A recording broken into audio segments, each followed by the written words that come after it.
Pour être opérateur au 911, il faut avoir des nerfs en acier, car l'opérateur est le lien entre la police ou les services d'urgence et des personnes qui ont désespérément besoin d'aide.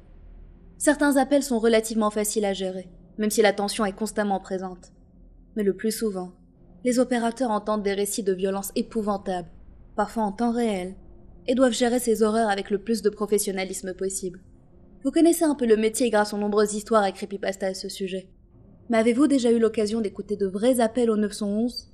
Eh bien, dans cette vidéo, je vais vous faire écouter 4 appels horribles, allant du petit garçon se cachant de cambrioleur dans sa maison, aux confessions de tueurs en série. J'ai pris soin de choisir les appels les moins gore et les moins choquants. Parce que oui, il y en a qui sont tellement horribles, que même moi qui suis pourtant endurcie, j'étais mal en les écoutant. Mais je déconseille tout de même aux âmes sensibles d'écouter ça. Vous êtes prêts ? C'est parti !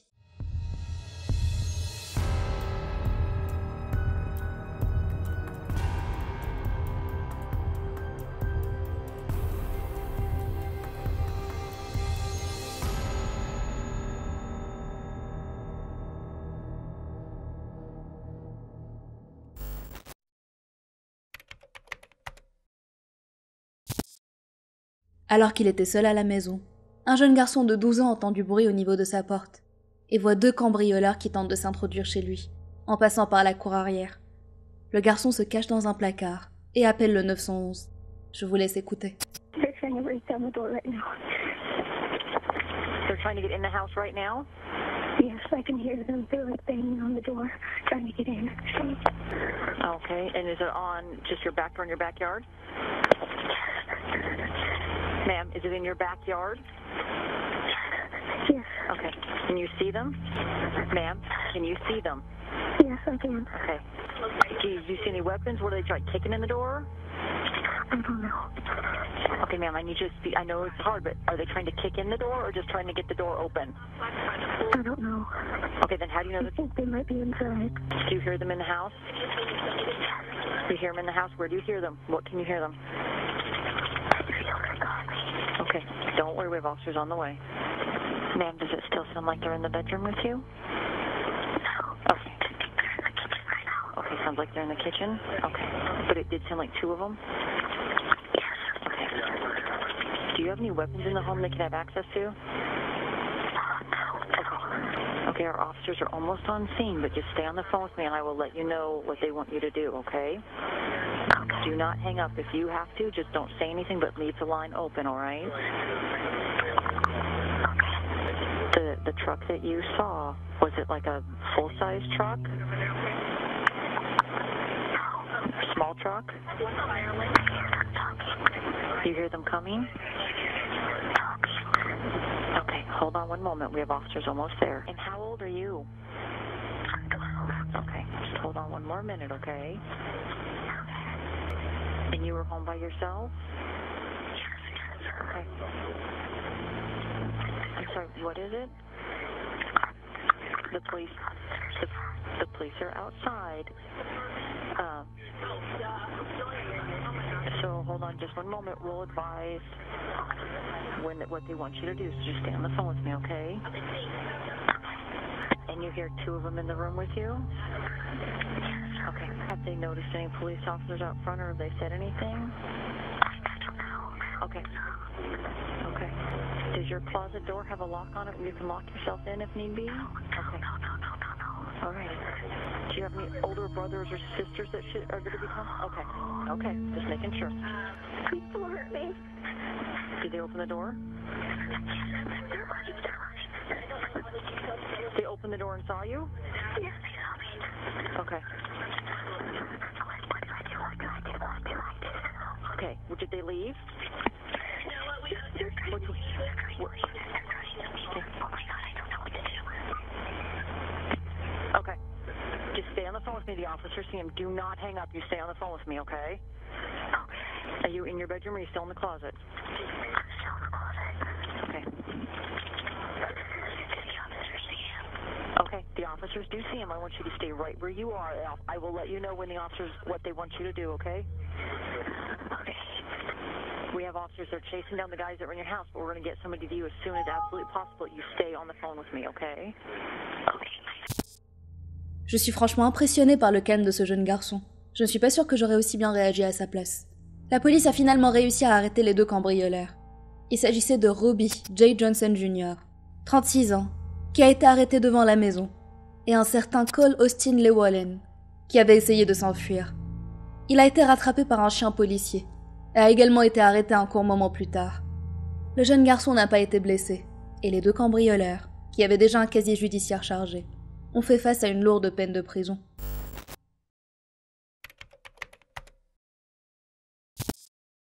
Cet homme clairement perturbé a appelé le 911 pour informer la police qu'il avait tué sa fille, ainsi que ses enfants, en leur tirant dessus.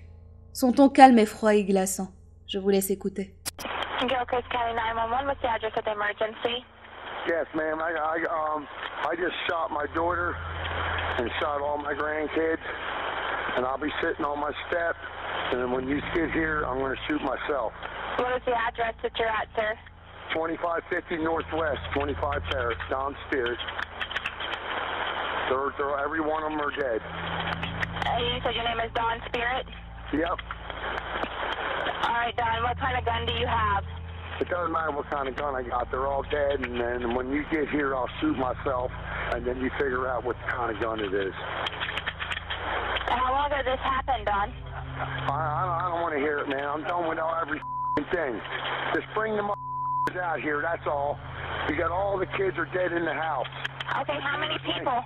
Okay, how many people? 6 kids, 1 adult. 6 kids and 1 adult? Yeah. One of them is a baby. All right, Don. Is there any way you can stay on the phone with me till I get somebody there to help you? What's that? Can I have you stay on the phone with me? No, not that. I'm waiting for them to get here. When they get here, I'm going to shoot myself on my back step. All I'm doing is waiting for them. So you're sitting on your back steps? Yep. I need help. Okay, Don. Cet homme, du nom de Don Spirit, 51 ans, a bien tenu parole et a mis fin à ses jours lorsque les autorités sont arrivées sur place. Il a fait au total 7 victimes. Sa fille, Sarah Lauren Spirit, 28 ans, et ses 6 enfants. Caleb, 11 ans, Kylie, 9 ans, Jonathan, 8 ans, Destiny, 5 ans, Brandon, 4 ans, et Alana, un bébé d'à peine 10 semaines. Don Spirit avait un casier judiciaire bien chargé et avait déjà passé de nombreuses années en prison, notamment pour le meurtre de son propre fils, Kyle, en 2001, à cause d'un accident lors d'une session de chasse. Les autorités n'ont pu trouver aucun mobile pour le meurtre, et à ce jour, personne ne sait pour quelle raison il a tué toute sa famille.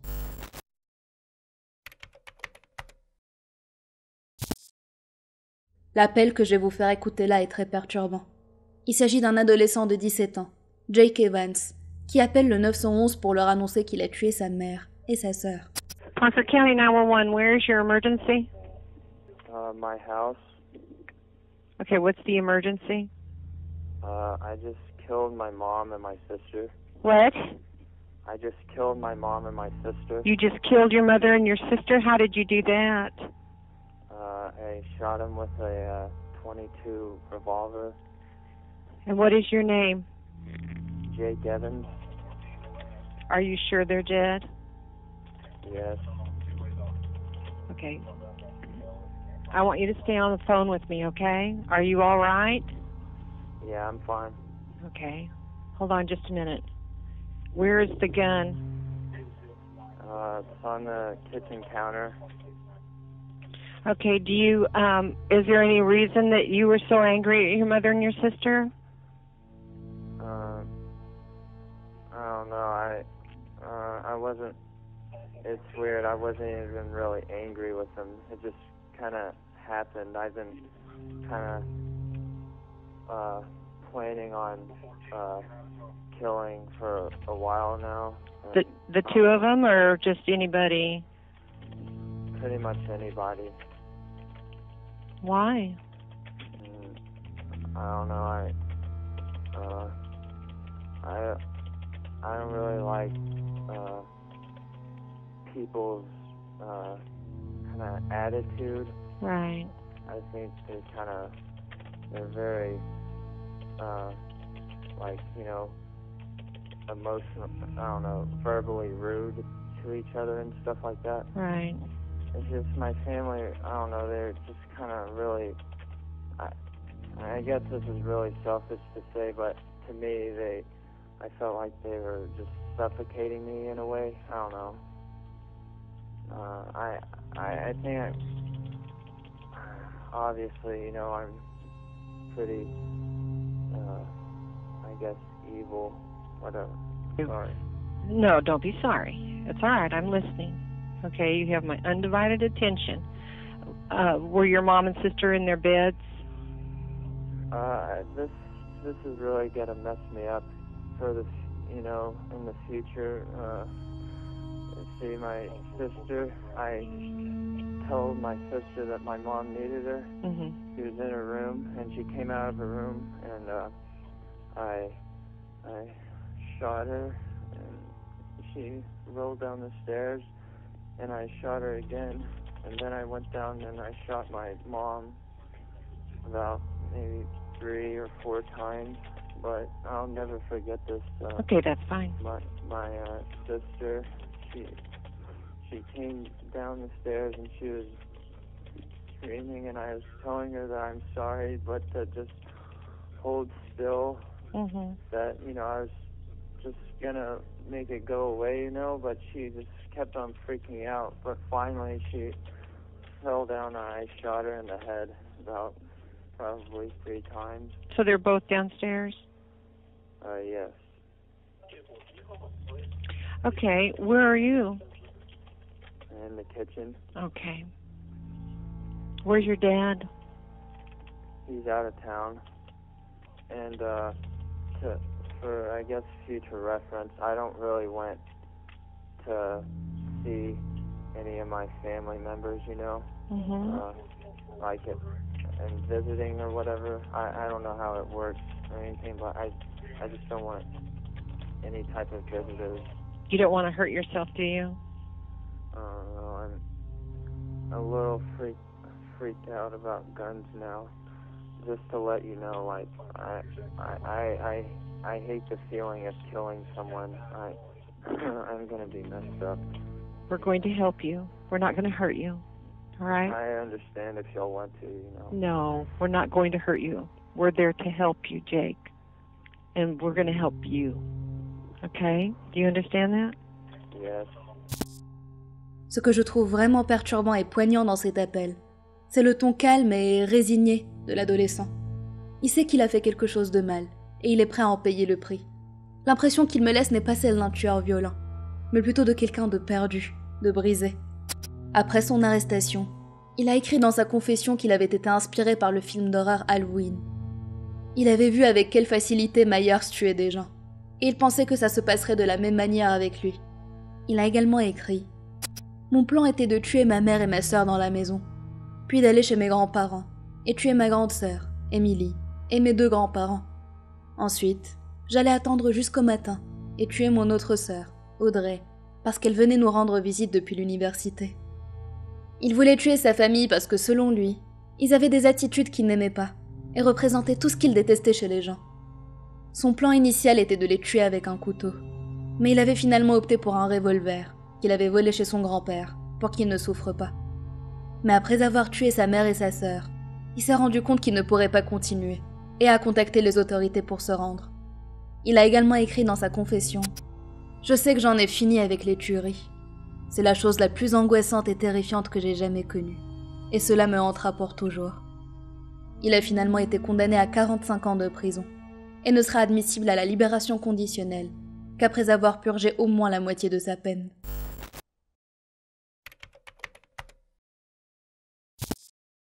Paul Michael Stefani était un tueur en série américain. Il était également connu sous le nom de Weepy Voiced Killer, littéralement le tueur à la voix larmoyante, en raison d'une série d'appels téléphoniques qu'il avait passés au service d'urgence pour rapporter anonymement ses crimes d'une voix aiguë et pleine de remords. Je vous laisse écouter. Yes, please, this is an emergency. Please send a squad to Pierce Butler Road, Molenberg Manufacturing Company, machine shop. Please, there's an ambulance too. There's a girl hurt there. Can you tell me what happened to her? Just hurry, she's laying on the ground in the back by the railroad tracks, by the engine. Hurry. What's the address? I don't know. Who are you? Cet appel a été passé le 31 décembre 1980 par Stephanie, après qu'il ait brutalement attaqué une jeune femme du nom de Karen Potak avec un démon de pneus, lui infligeant d'importantes blessures et lésions cérébrales. Elle a survécu à son attaque, mais en gardant d'importantes séquelles. Il a de nouveau cédé à ses pulsions le 3 juin 1981, en assassinant Kimberly Compton, une jeune fille de 18 ans, que Stephanie avait rencontrée dans un restaurant, et qui avait accepté qu'il la raccompagne en voiture. Je vous laisse écouter son deuxième appel. You find me, I just stabbed somebody with an ice pick. I can't stop myself. I keep killing somebody. 2 jours après cet appel, il a rappelé et s'est excusé pour le meurtre, en promettant qu'il irait se rendre à la police. Mais, comme vous vous en doutez, il ne l'a pas fait. 8 jours après le meurtre de Kimberly, Stephanie a de nouveau appelé le 911. Don't talk, just listen. I'm sorry what I did to Compton. I couldn't help it. Don't know why I had to stab her. I am so upset about it. I keep getting drunk every night. I can't believe it's just like a big dream. I can't think of being locked up. If I get locked up, I'll kill myself. I'd rather kill myself than get locked up. I'll try not to kill anybody else. Sa victime suivante était Kathleen Greening, que Stephanie avait noyée dans sa propre baignoire. Mais il n'a pas appelé le 911 après ce meurtre. Un peu plus tard, au cours de la même année, il a poignardé à mort Barbara Simons, une infirmière de 40 ans qu'il avait rencontrée dans un bar. De la même manière qu'avec Kimberly Compton, il lui avait proposé de la raccompagner et l'avait assassinée sur le chemin, avant de jeter son corps dans le fleuve du Mississippi. 2 jours plus tard, la police a reçu 7 appels. Please don't talk, just listen. I'm sorry I killed that girl. I stabbed her 40 times. Kimberly Compton was the first one overseas. Oh, I don't know what's the matter with me. I'm sick. I'm gonna kill myself, I think. Where are you? I'm just gonna... if somebody dies with a red shirt on, it's me. I killed both of them. I'm sorry. I'll never make it to heaven. Calm down. Sa dernière victime était une prostituée de 19 ans, nommée Denise Williams. Pendant le trajet de retour, Denise a senti que quelque chose n'allait pas, quand Stephanie s'est dirigée vers une banlieue sombre, au lieu de la ramener à Minneapolis, où il était initialement allé la chercher. Après s'être arrêtée dans un cul-de-sac, Stephanie l'a poignardée pas moins de 15 fois avec un tournevis. Pendant l'attaque, Denise a pu attraper une bouteille en verre qui traînait dans la voiture, et a frappé Stephanie à la tête avec, lui provoquant de multiples blessures au visage. Ces cris ont attiré l'attention d'un habitant du quartier, et quand ce dernier a vu l'homme tenter de poignarder à nouveau la jeune fille, il s'est précipité vers eux, faisant fuir le tueur. Cependant, quand Stephanie est rentrée chez lui, il a remarqué que ses blessures à la tête étaient importantes, et il a donc appelé les urgences. C'est cet appel qui a permis de l'identifier, et l'a lié à l'attaque que Denise venait juste de signaler, ainsi qu'au meurtre de Barbara Simons, et il a été arrêté tout de suite après. Pendant son procès pour le meurtre de Barbara, son ex-épouse, sa sœur et une femme qui vivait avec lui ont toutes déclaré que l'appelant hystérique à la voix larmoyante était Stephanie. Ces témoignages, à eux seuls, n'étaient pas suffisants pour identifier Stephanie en tant que Weepy Voiced Killer, car les pleurs hystériques déformaient la voix. Mais il a cependant été reconnu coupable du meurtre de Barbara Simons et a été condamné à 40 ans de prison. Mais en 1997, il a été diagnostiqué avec un cancer de la peau, et n'ayant plus que quelques mois à vivre, il a décidé d'avouer tous ses meurtres, 3 au total, ainsi que l'attaque sur sa première victime, Karen Potak. Il est décédé en prison en 1998, des suites de son cancer. Voilà, c'est la fin de cette vidéo, j'espère qu'elle vous a plu. N'hésitez pas à me dire en commentaire ce que vous en avez pensé, et lequel de ces appels au 911 vous a le plus marqué. À bientôt!